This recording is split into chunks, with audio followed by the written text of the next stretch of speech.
Hello hi అండి. Hi అక్క. మీ పేరు? నా పేరు స్టైల్ మమ్మ. మీరు బిగ్ బాస్ చూస్తారా? చూస్తా. ఎవరు మీ ఫేవరెట్ కంటెస్టెంట్? నా ఫేవరెట్ కంటెస్టెంట్ విష్ణుప్రియ. విష్ణుప్రియ. ఎందుకు విష్ణుప్రియ? విష్ణుప్రియ ఎందుకంటే ఇష్టం నాకు ఎప్పటి నుంచో. నా ఇష్టాన్ని ఎందుకు అంటే ఇష్టం నాకు ఎప్పటి నుంచో, ఆమె షోస్ నుంచే ఇష్టం. ఓకే. అబ్బాయిలు ఎవరు ఇష్టం లేదా? అబ్బాయిలో ఇష్టం నేనే అబ్బాయిని కదా, నా మీద నాకు ఇష్టం. ఇంకా వేరే అబ్బాయి లేదు. కంటెస్టెంట్స్ లో ఎవరు ఇష్టం మీకు? ఇష్టం నిఖిల్ ఇష్టం. నిఖిల్ గేమ్ బాగా ఆడుతున్నాడా? నిఖిల్ ఫస్ట్ దాంట్లో ఆయననే కదా. నిఖిల్ భయపడుతూ గేమ్ ఆడుతున్నట్టు ఎక్కడ నెగిటివ్ అయిపోతాను అనిపిస్తుంది. అట్లా ఆడుతున్నాడు అనిపిస్తుంది. ఇంకొకటి చెప్పాలంటే ఈ బిగ్ బాస్ సీజన్ లా కొంచెం అంటే బిగ్ బాస్ వాళ్ళతో గేమ్ ఆడుతారు, వాళ్ళకి ఇప్పుడు కొత్తగా కదా కొంచెం క్యాచ్ చేస్తారు. మెల్లమెల్లగా ఏమేమి ఇస్తారు కంటెంట్ అనేది క్యాచ్ చేస్తారు. వీళ్ళు చూసి వెళ్ళారు కదా. కొన్నాళ్ళు అయితే బిగ్ బాస్ తిప్పి అప్పుడు ఆడుతుంది ఆట. మరి బేబక్ ఏంది అసలు? నిఖిల్ సరిగా ఆడలేదు, మొత్తం ఆయన పాజిటివ్ ఉన్నాడు, పక్కన వాళ్ళ నెగిటివ్ చేసిన లీడర్షిప్ క్వాలిటీస్ లేవు, ఏం లేవని చెప్తుంది. బేబక్కనా ఎలిమినేషన్ ఎందుకైందో పాపం అక్క బాధ చేస్తుంది మళ్ళా కదా. నిఖిల్ మీద అట్లా మాట్లాడినందుకే బయటికి పంపించారేమో కదా పాపం. నెగిటివ్ కామెంట్స్ చేస్తుంది కదా, అందుకే వచ్చిందా బయటికి? ఏమో కానీ పాపం బేబక్క నిజంగా చెప్తున్నా, అంత ఏజెడ్ పర్సన్ బిగ్ బాస్ లా కంటెంట్ ఇవ్వడం, అది కాక అంటే కొంచెం ఉడుకు రక్తం ఏమైతే టక టక టక టక మాట్లాడేసారు. ఫేమ్ అయితే పడిపోతారు. కాకపోతే ఒక అన్ని స్టేజ్ ఉన్న వాళ్ళు కొంచెం చూసి ఆచితూచి మాట్లాడతారు. That is the Bebakka. ఇంకా కొంచెం ఇచ్చింటే నెక్స్ట్ వీక్ వరకు ఛాన్స్ ఉంటే ఇంకా ఫర్దర్ గా ముందుకెళ్తుంది. అదే కదా నాకే బాధ వేసింది. ఆమె ఏమంటారు వరల్డ్ లో ఫేమస్ ఆమె, అంటే షోస్ చేస్తుంటది ఈవెంట్ వేరే కంట్రీస్ లా. అట్లా ఆమె మళ్ళీ వైల్డ్ కార్డ్ లో పంపిద్దామంటారా బేబక్కని?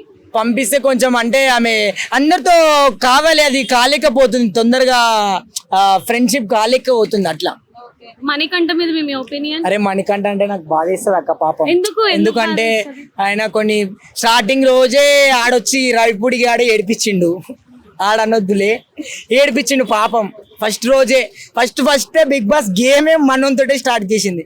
ఏడిపించిన తర్వాత ఏడుస్తూనే ఉన్నాడు, బాధపడుతూనే ఉన్నాడు, ఏదో ఒకటి ఏదో. ఇప్పుడు బయట చాలా మంది ఎలా మాట్లాడుతున్నారంటే సింపతితో ఆడుతున్నాడు, అంటే ఎమోషనల్ గా కావాలని చెప్పి సింపతితో ఆడుతున్నారు. సింపతితో ఆడిన బిగ్ బాస్ గేమ్ ఇచ్చినప్పుడు ఆ టాస్క్ ని గెలుస్తూ పాటు ప్రజల అభిమానాన్ని సంపాదించుకోవాలి. దట్ ఈస్ ద విన్నర్, అంతే కదా.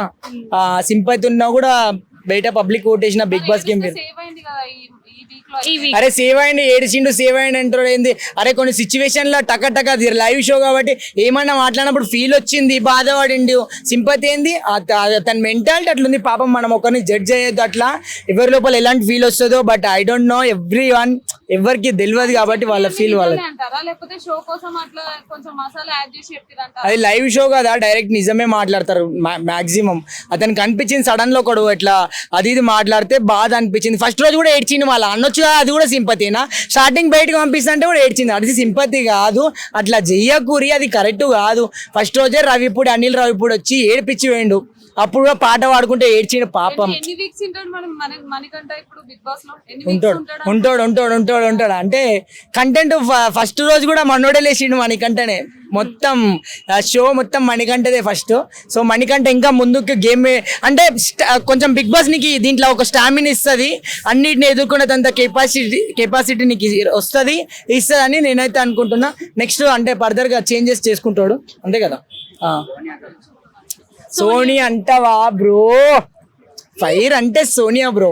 ఎవరినైనా డైరెక్ట్ డేర్ అండ్ డైస్ అట్లుండాలి బ్రో. అట్లాంటి వాళ్ళు చాలా తక్కువ. స్టార్టింగ్ నుంచి కూడా ఆమె స్టైలే వేరు, ఆమె యాటిట్యూడే వేరు, ఆమె మాటలే వేరు, మొత్తం వేరు. సోనియా అంటేనే సోనియా.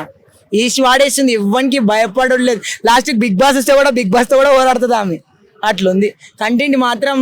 టాకింగ్ మాత్రం సోనియా నాకు మస్తు ఇష్టం బ్రో. దన్న మాట్లాడుతుంది. ఏదైనా వచ్చిందనుకో ఆమెకి అర్థం కావాలంటే చెప్పని ఇడికే కథం క్లోజ్ అంటది అట్లా.